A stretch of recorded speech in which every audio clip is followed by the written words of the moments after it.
Hi friends.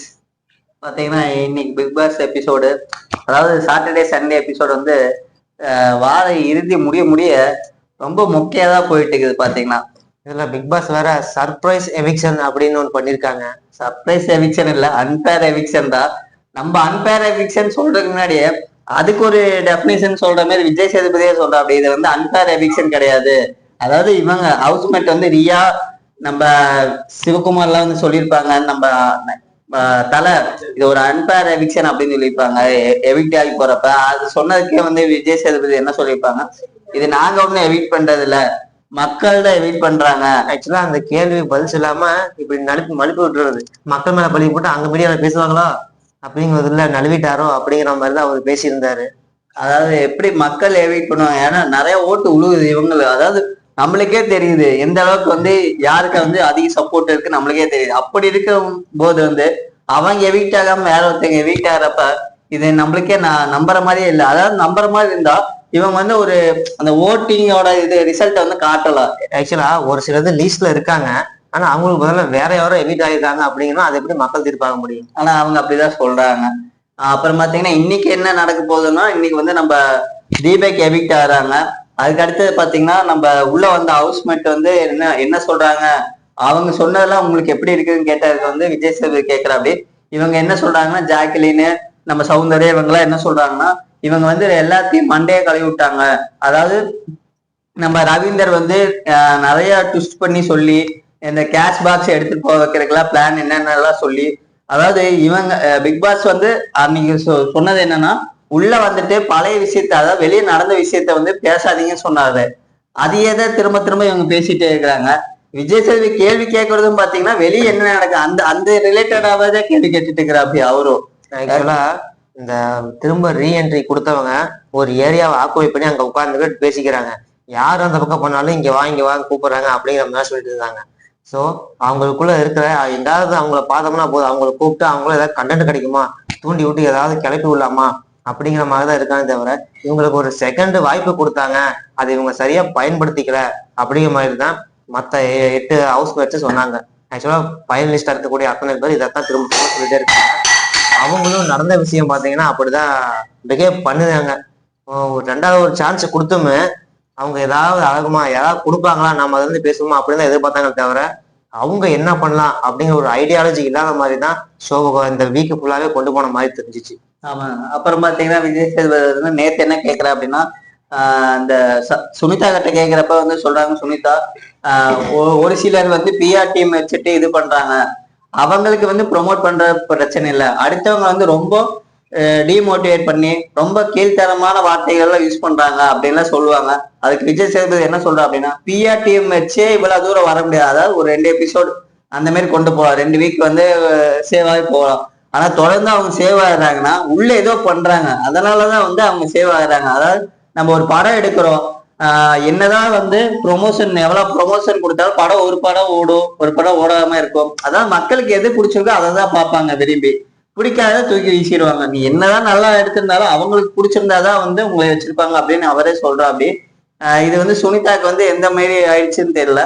அதுக்குள்ள நம்ம சாச்சனா வந்து சுனிதா ஒண்ணு ஏத்தி விட்டுட்டே இருக்கிற. அப்படி அதாவது சாச்சனா வந்து ஒன்னும் சரியாகாத புள்ள இல்ல, சரியே ஆக மாட்டாங்கன்னு நினைக்கிறேன். சாச்சனா வந்து நம்ம சௌந்தர்யா வந்து திரும்ப திரும்ப வந்து சாச்சனா வந்து புல்லிங் அதை பண்ணிட்டே இருக்காங்க. அதாவது அவங்க செய்யற ஆக்ஷனை வந்து ரொம்ப கேவலமா பண்றது, அவங்க பேசுனதை வந்து ரிப்பீட்டா பேசி காட்டுறது. ஆக்சுவலா அவங்க கூட இப்போ மத்த ஹவுஸ் மேட் சேர்ந்துக்கிட்ட மாதிரி தெரிஞ்சுது.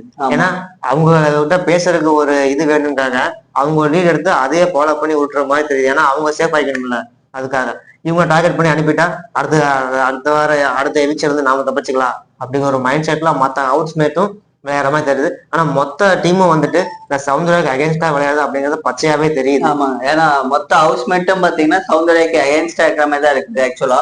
ஆனா பாத்தீங்கன்னா இதுல பாத்தீங்கன்னா நம்ம புதுசா வந்து, அதாவது எவிக்டாய் வந்தவங்க வந்து திரும்ப வந்து ஏதோ ஒரு கேம் விளையாண்டு நல்லா சுவாரஸ்யமா கொண்டு போவாங்கன்னு எதிர்பார்த்தோம்.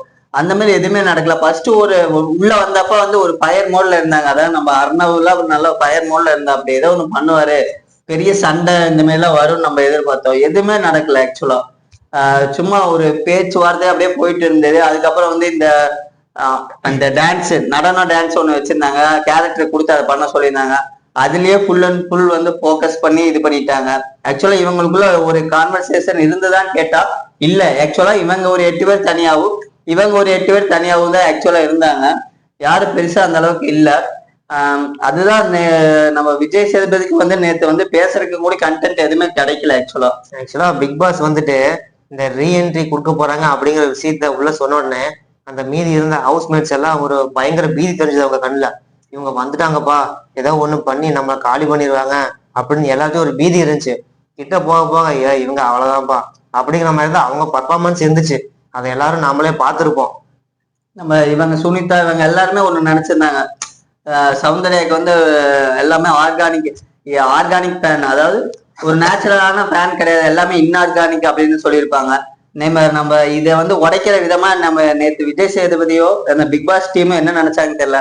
நம்ம போக்கஸ், அதாவது ஹவுஸ்மேட் உள்ளன்னு காட்டும் போது டக்குன்னு 3 ஃப்ரேம் வைப்பாங்க. 3 பேர்த்த, யாரு, ரவீந்தர், அர்ணவ், நம்ம சௌந்தர்யா, இப்படி 3 பேர்த்தி காட்டோன்னு கிளாப்ஸும் சவுண்டு சும்மா தெரிக்கும். அந்த அளவுக்கு தெரிச்சோடனே விஜய் சேதுபதியே சொல்லுவா, அப்படி இங்க வந்து ஒரு ஃப்ரேம் வச்சாங்க, அதுக்கான ரியாக்ஷன் தான் இங்க ஆடியன்ஸ் கிட்ட இருந்து வந்ததுங்க சொல்லுவாங்க. ஆனா உள்ள இருக்கவங்களுக்கு தெரியாது, யாரை காட்டினால இவ்வளவு சவுண்ட் வந்ததுன்னு தெரியாது.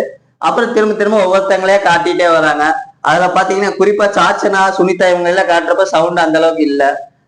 முத்துக்குமார் காட்டுறப்ப நல்லா சவுண்ட் வந்து, நம்ம ஜாக்லின் காட்டுறப்ப ஓரளவுக்கு சவுண்ட் வந்து, சௌந்தர்யா காட்டுறப்ப திரும்ப வந்து சவுண்ட் அதிகமா தான் வந்தது. அதாங்க சௌந்தர்யாக்கு கேம் என்னதான் விளையாடுறது இல்லைனாலும் உள்ள வந்து அந்த, அதாவது தப்பு பண்றது திரும்ப சரி பண்றது, அந்த மாதிரி உள்ள வந்து மாத்திட்டே இருக்க அப்படி அவங்களோட கேரக்டர். அதாவது நம்ம அவங்க ஒரிஜினல் கேரக்டர் அப்படி இல்லைனாலும் ஒன்றும் பிரச்சனை இல்லை, இது ஒரு ஷோ தான். அந்த ஷோக்கு அவங்க என்ன பண்ண முடியுமோ நினைக்கிறாங்களோ அதை பண்ணிட்டு தான் இருக்கிறாங்க. ஆக்சுவலா கேமை தவிர மித்த எல்லாத்துலயுமே அவங்க பர்ஃபார்மன்ஸ் பண்ணிட்டு தான் இருக்கிறாங்க. எல்லாம் முடிஞ்சுட்டு ஒரு வழியா எவிக்ஷன் கிட்ட வந்துட்டாங்க. இது ஒரு சர்ப்ரைஸ் எவிக்ஷன் அப்படின்னு பிக் பாஸ் சொல்லிக்கிறாங்க. அந்த வகையில எலிமினேட் ஆக போற ஆளு யாரும் உள்ள கூட இருக்கிறவங்க யாருமே எதிர்பார்த்திருக்க மாட்டாங்க, இவர் வெளியே போறாரு அப்படின்ட்டு. அப்படிங்கிற வகையில இந்த ஃபர்ஸ்ட் எவிக்ஷன் ஆனது அருண் பண்ணாரு. அருண் பண்ணா பிக் பாஸ் வந்து என்ன சொல்லுவாரு, நான் இந்த ஸ்டேட்மெண்ட் யாருக்குமே கொடுத்தது கிடையாது, நீங்க ஒரு ஜென்டில்மேன் அப்படின்னு சொல்லியிருப்பாரு. ஆக்சுவலா உண்மையாவே அருண் வந்து அந்த உதவுறது, அதாவது யாருக்காச்சும் அடிபட்டதோ போய் உடனே ஹெல்ப் பண்றது, இதுல எல்லாம் உண்மையாவே அருண் வந்து நல்லா பண்ணிட்டு இருந்தாங்க. அருணோட கேம் வந்து எந்த இடத்துல டவுன் ஆச்சுன்னே தெரியல. அதாவது நம்மளுக்கு தெரிஞ்ச அந்த லேபர் டாஸ்க்ல தான் டவுன் ஆயிடுச்சுன்னு நினைக்கிறேன். நம்ம தீபக் கூட வந்து சண்டை போடுவார் அந்த லேபர் டாஸ்க்ல, அதுக்கப்புறம் அவரோட கேம் வந்து ஃபுல்லா வந்து ஷட் ஆன மாதிரி ஆயிடுச்சு. அப்படியே எதுலையுமே வந்து பார்ட்டிசிபேட் பண்ணவே இல்லை. அவர் எவிக்ஷன் முடிச்சதும் முத்துக்குமார் சொல்லியிருப்பாரு, என்னதான் இருந்தாலும் அவர் எந்த இடத்துலயும் மரியாதை குறைவா யாரையும் பேசல அப்படிங்கிறத. ஆனா அவரை பேசியிருக்காரு, டபக்கு அப்புறம் அது மரியாதை குறைவா இல்ல, அது வேற. அது பேச்சுல வந்துட்டு மரியாதை இல்லாம கொடுக்குற மாதிரி எந்த இடத்துலயும் பேசல அப்படிங்கிறத சொன்னாங்க. அதுக்கு ஏத்த மாதிரிதான் பிக் பாஸும் ஜென்டில்மேனுங்கிற ஸ்டேட்மெண்ட் கொடுத்தாங்க. விஷால் கூட இருக்கவங்க ஆக்சுவலா எல்லாருமே எவிட் ஆயிடுறாங்க, விஷாலை தவிர. கடைசியில அருண் தப்பிச்சிருந்தாரு, நீமாடா அப்படிங்கிற மாதிரி வெளியே தட்டி விட்டாங்க. அதாவது விஷால் வந்து எல்லாத்தையும் எவிட் பண்றாரு. அதாவது இவர் டெர்மினேட்டர் இல்ல, இவர் எலிமினேட்டர். அந்த மாதிரி வந்து எல்லாத்தையும் எலிமினேட் பண்ணி அனுப்பிச்சு விட்டுறாரு இவர் கூட சேரவங்க எல்லாத்தையுமே. அதுக்கப்புறம் பாத்தீங்கன்னா நம்மளுக்கு தெரிஞ்சதுதான், இன்னைக்கு பாத்தீங்கன்னா அன்பேர் எவிக்ஷன் வந்து ரொம்ப மோசமான எவிக்ஷன் தீபக்கோடது. சுத்தமா யாரும் எதிர்பார்க்க மாட்டாங்க, இவரெல்லாம் டாப் வரைக்கும் இருப்பாருன்னு தான் எதிர்பார்த்திருந்தது. ஏன்னா பவித்ராவே எவிட் பண்ணிருக்கலாம், இல்ல சௌந்தர்யா கூட எவிட் பண்ணிருக்கலாம், தீபக் எதுக்கு எவிட் பண்ணாங்கன்னு தெரியல. பாக்கலாம். இந்த வீக் வரைக்கும் 2 பேர் எவிட் பண்ணி முடிச்சதுக்கு அப்புறம் அடுத்த ஃபைனலிஸ்டா இருக்க போற யாருன்னா ஜாக்லின், முத்துக்குமார், ரயான், பவித்ரா, சௌந்தர்யா, இன்னொரு ஆள் யாரு, அது ஒருத்தர் விட்டுட்டு நினைக்கிறேன். இவங்க எல்லாம் தான் 6 பேர் இருந்தாங்க. பாத்தீங்கன்னா இந்த வீக் எப்படி போகுதுன்னு தெரியல. அதாவது நம்ம விடுபட்ட உடனே 8 பேர் வந்து உள்ள வர போறாங்க. அதாவது திங்கட்கிழமையில இருந்து அவங்க வந்த பிறகு எப்படி கேம் மூவ் ஆகுது, இல்ல இவங்க சொன்ன மாதிரியே வந்து இவங்களுக்கு பதிலா ரீப்ளேஸ்மெண்ட் பண்ணுவாங்களா, மணி பாக்ஸ் வைப்பாங்களா, மிட் வீக் எவிக்ஷன் இருக்குமான்னு நம்ம பொறுத்து இருந்ததா பார்க்கணும்.